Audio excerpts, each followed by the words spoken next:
Good evening. I'm Victoria Castillo, reporting from Ramla, Israel, just after the tragic massacre of our beloved Israeli athletes in Munich, Germany, where the Olympics are being held.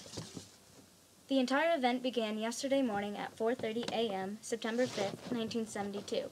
8 members of a well-known Palestinian terrorist group called Black September climbed an unguarded fence into the Olympic Village.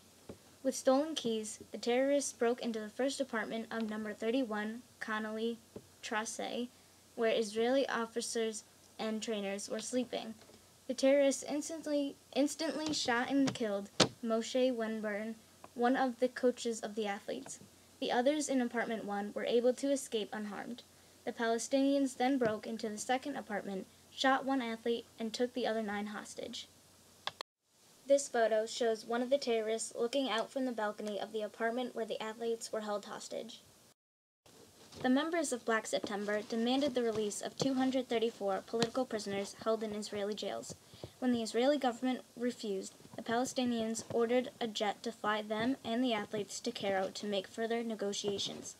German officials agreed to assist the Palestinians in their plan, but were secretly planning a counterattack. The plane was ready for the Palestinians while the Germans stood waiting in the dark. German officers had no way to communicate with each other, the snipers had no bulletproof vests, and there wasn't enough German officials to take down the 8 well-armed Palestinians. The Germans began to sporadically open fire among the terrorists, which later turned into a stalemate. It wasn't until the armored cars showed up that the Palestinians abandoned their plan and shot all 9 surviving athletes. These are the pictures of the athletes that were killed in the Munich Massacre. In total, 11 athletes, 5 Palestinians, and 1 German officer were killed last night. Zvi Zamir, head of Israeli intelligence agency, expressed his disgust in the German operation. When we got to Fürstenfeldbruck, it was very dark. I couldn't believe it. We would have had the field flooded with lights. I thought they might have had more ships or armored cars hiding in the shadows, but they didn't. The Germans were useless all the way. They didn't even make a minimal effort to save lives, didn't even take a minimal risk to save people. This morning, September 6, 1972, a memorial service was held in the honor of the athletes who were killed the night before. The memorial started off with Beethoven's heroic symphony to honor the incredibly strong and brave athletes of our country. Following the memorial was an announcement made by the president of the International Olympic Committee, Avery Brundage.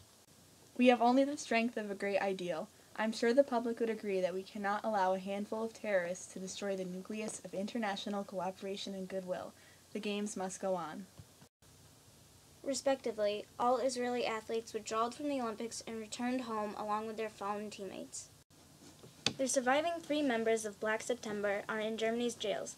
There is no news about what will happen to them, however. It is certain that our government won't let them go without punishment. Again, I'm Victoria Castillo from Ramla, Israel, wishing you and your family a good night.